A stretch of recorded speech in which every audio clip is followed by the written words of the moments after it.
안녕하십니까. 평택 서부 구석구석을 안내하는 금두꺼입니다. 이번 영상은 지금 시점에 안중역 토지 투자 시 제일 조심해야 될 사항에 대해서 영상을 찍어 봅니다. 아시는 분들은 아시겠지만 최근에 검색을 해서 생소하신 분들에게 먼저 안중 역세권의 범위를 간략하게 짚어보고 현장으로 이동을 합니다. 이 분홍색 테두리가 157만 평 안중 역세권 개발 행위 제한 지역입니다. 역사 위치가 여기 위치하고요. 광장이 여기 송담지구인데 송담지구 방향으로만 광장이 형성되어 있습니다. 이 그림에서 확인하실 게 여기가 안중 역세권하고 여기 화양지구가 있는데 지도상에서 봤을 때는 상당히 멀어 보이지만 현장에서 보면 멀지 않습니다. 역세권에서 기준점을 참고해 보시면은 이 위치에 참사랑교회가 있고 여기가 대우 이안 아파트 지역주택조합 아파트이죠. 요거를 기억해 주시기 바랍니다. 그러면 현장으로 바로 이동을 하겠습니다. 안중 순복음교회를 지나서 헌덕 우체국 사거리에서 우회전을 해서 인광육교를 지나 공사 중인 역사 앞에 도착을 했습니다. 23년 6월 말에 안중역 공사 현장으로 역사와 철로를 보시면 상당히 많이 진행이 되어 있습니다. 이렇게 스크린도어도 완료가 되어 있고 여기 플랫폼이죠. 승객 플랫폼이 하나 둘 세 개가 다 만들어진 모습입니다. 향남 방향으로 시선 돌려보시면 이렇게 레일 안에 빨간불 들어와 있죠. 전철을 타보신 분들은 아실 거예요. 바로 앞 정거장에 전철이 와 있다는 빨간 표시등입니다. 저기 멀리 타워크레인 모습 보이시죠? 여기가 화양지구의 1신 건영 아파트 타워크레인 모습입니다.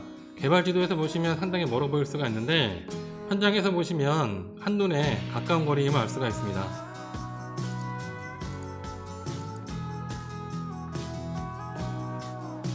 그러면 삼정리입구에서 우회전을 해서 공사 중 역세권을 바라보며 최근에 작은 방에서 옛 노트북을 찾았는데 노트북 안에 하드에 예전 자료들이 있더라고요. 옛 사진과 비교해보며 현장을 둘러봅니다. 여기 노란 화살표에 이 나무 있죠? 여기가 개발되면서 지형이 변했기 때문에 기준 삼아 보실 때 이 나무하고요. 아까 개발지도에서 얘기했던 여기 참사랑교회입니다. 안중 참사랑교회. 그리고 여기가 대우 이안 아파트인데 지금은 입주를 하고 있지만 예전에는 진행이 되네 만에 했었습니다. 그러면 옛 사진을 보시겠습니다. 2016년 7월 26일자 당시 디지털 카메라로 찍은 사진인데 여기가 얕은 임야가 있고요. 여기 참사랑교회 보이시죠? 참사랑교회가 있고 노란 화살표가 가리키는 나무가 있습니다. 이 자리가 당시에 안중역 103역 위치로서 현장에 가시면 이렇게 밤나무가 무성했고 밤나무 주변으로 숯불들이 우거져 있는데 여기를 넘어가게 되면 공분들이 있습니다. 그 자리가 토지 이용 계획서에 표시가 된 103역 위치입니다. 월요일부터 장마가 시작이 되는데 당시에 제가 손님을 진행할 때에는 손님께 전화를 드려서 비가 온 날이라든가 비가 온 지 한 2, 3일까지는 손님께 전화를 드려가지고 오실 때 꼭 등산화와 등산복 차림으로 오시라고 말씀을 드렸습니다. 왜냐하면 현장에서 땅을 직접 밟아보는 체험을 해드렸기 때문입니다. 그해 추석을 앞두고 공분들이 이렇게 관리가 되고 있는데 당시에 분묘 이장 안내라고 2016년 9월에 최초로 이렇게 안내문이 꽂혔습니다. 그럼 지금 시점에 평택 안중역 토지 투자 시에 가장 주의해야 사항에 대해서 말씀을 드리겠습니다. 개인들이 2, 3억 모으기는 참 힘들지만은 토지 시장에서는 2, 3억이 좀 애매한 금액입니다. 그래서 위치가 좋은 지역의 토지에 1000평 있다고 치면 1000평은 혼자 다 하시면 좋겠지만은 그럴 수가 없다 보니까 모르는 사람끼리 100평씩 지분 투자해서 10명으로 투자를 하게 됩니다. 안중 역세권은 예전부터 정 시장님이 환지라고 환지 개발로 추진한다고 말씀하셨으니까 여기 보시면 환지는 간보가 발생하게 됩니다. 꾸불꾸불한 땅들이 반듯반듯한 가로 세로 도로망이 만들어지게 되고 학교도 들어가고 공원도 들어가고 공공부지도 들어가다 보니까 그런 부분들을 각자 n분의 1을 부담하기 때문에 간보가 발생하게 되고요. 그걸 간보율이라고 하는데, 간보율을 50%라고 가정을 하게 되면 1000평이었던 원형지 토지가 500평으로 되는 것입니다. 1000평에 10명의 지주분이 계셨으니 500평에도 10명의 지주분이 계십니다. 원형지 감정평가 권리면적으로 500평이 되었을 때 환지 기준면적을 100평으로 가정을 하면 500평이 5개의 필지로 돌려받게 됩니다. A필지, B필지, C필지, D필지, E필지로 받게 되는데, 10명이다 보니까 A필지에 1번, 2번 투자자, B필지에 3번, 4번 투자자, C필지에 5번, 6번 투자자, D필지에 7번, 8번 투자자, E필지에 9번, 10번 투자자가 이렇게 해가지고 사이좋게 배정하면 된다고 생각할 수 있겠지만 현실적으로는 전혀 불가능한 일입니다. 왜냐하면 A필지 같은 경우는 코너인 땅이 될 수가 있고요. B필지 같은 경우에는 환지 후에 근생물록 앞에 있는 상가주택자로 갈 수가 있습니다. 그리고 C필지는 주차장 부지 앞으로 갈 수가 있고, D필지는 변전소 옆으로 갈 수가 있고, D필지는 A필지가 좋다 보니까 세 번째 투자분이 보니까 A필지가 제일 좋아 보이니 나도 A필지에 주세요. 7번째 투자자분도 처음에는 몰랐는데 D필지보다는 A필지가 위치가 훨씬 좋은 것 같아요. A필지로 주세요. 이런 요구사항들이 자연스럽게 발생하게 됩니다. 그래서 환지사께서는 어떻게 하냐면, 여기 10명 있죠? 10명이 모두 지분으로 A필지에 들어가게 되는 겁니다. 100평이니까 한 분당 10평씩 지분을 넣게 되는 것이고, B에도 10명, C에도 10명, D에도 10명, E에도 10명이 되는 것입니다. 그러면 이번에는 지분 투자하신 분들 중에 유독 한 분이 평수가 많은 경우를 가정을 해봅니다.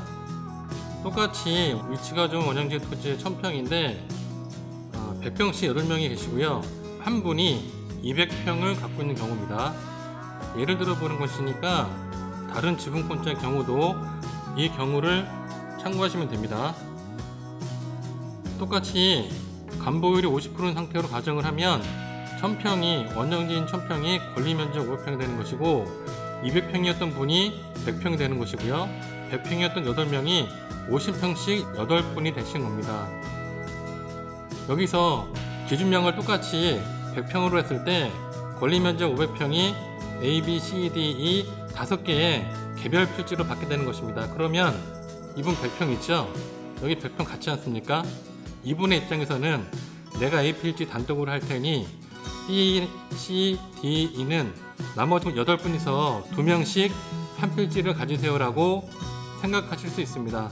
하지만 이 경우도 마찬가지로 현실에서는 이렇게 될 가능성이 0%입니다. 왜냐하면 이 8분 중에 분명히 2~3명 이상은 A 필지가 근생블록 바로 앞에 코너 자리다 보니까 A 필지가 제일 좋으니 나도 넣어달라고 할 것이고, 그러면 만약에 A분께서 거기에 양해를 해드리고 그럼 나는 B로 가겠다라고 하면 이 8명 중에 또 다른 분께서 아니 B 필지가 사각형 코너 자리인데 나도 거기에 넣어달라고 할 것입니다.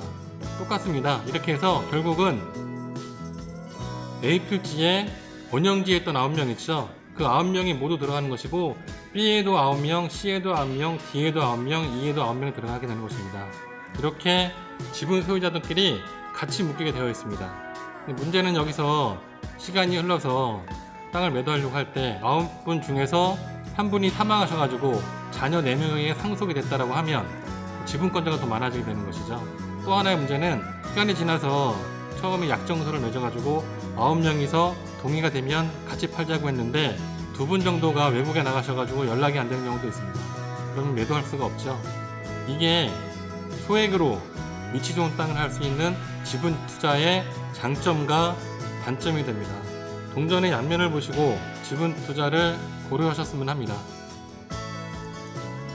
멀리 대우 이안 아파트죠. 26년 예전 사진에 봤을 때는 이 자리 아파트가 없었고 지역주택조합 아파트였기 때문에 사업이 되네마네 정말 그랬죠. 그리고 멀리 서해대교 주탑이 보이는데 직선거리로 한 10km쯤 됩니다. 날이 맑으니까 좀 여기 서해대교까지 선명하게 보입니다. 이상으로 평택 안중역 토지 투자 시 지금 시점에서 가장 주의해야 될 사항에 대해서 말씀드렸습니다. 역사가 공사하고 있기 때문에 가격을 비싸게 주고 매입하시더라도 가격 부분은 올라갈 것입니다. 그런데 투자의 목적이 좋은 물건을 사고 제때 잘 팔아서 그 차익을 누리기 위함인데, 지분 투자인 경우에는 제대로 팔기가 어려움이 많으니 이 점을 참고하셨으면 합니다. 2016년, 17년도에 기획부동산들하고 지분 투자에 대해서 많이 다툼을 했었습니다. 그런데 최근에 의외로 지분 투자에 대해서 문의하시는 분들이 있으셔서 이번 영상을 찍게 되었습니다. 평택금두꺼비는 이곳 현지인 부동산으로서 블로그에 가면 자료가 많습니다. 네이버 검색창에서 평택금두꺼비를 하시고 검색을 클릭하시게 되면 이렇게 제가 쓴 글들이 뷰란에 검색이 됩니다. 그 중에서 아무 글이나 클릭을 하고 들어오시면 이렇게 평택금두꺼비 블로그를 보실 수가 있습니다. 여기서 화면을 좀 아래로 스크롤해서 내리시게 되면 이렇게 카테고리 안에 여러 주제별 글들이 있는데, 이 글들을 보시게 되면 그동안 써왔던 평택금두꺼비 활동 모습이라든가 유튜브 영상에 올리기에는 조금 맞지 않은 과거의 자료들이 있습니다. 블로그를 보시면 많이 도움이 되니 평택 서부 토지에 대해서 관심이 있는 분께서는 제 블로그를 참고하시면 감사하겠습니다. 그리고 이번 영상이 평택 서부 토지를 이해하는 데 도움이 되셨다면 좋아요, 구독, 알림 설정 부탁합니다. 감사합니다.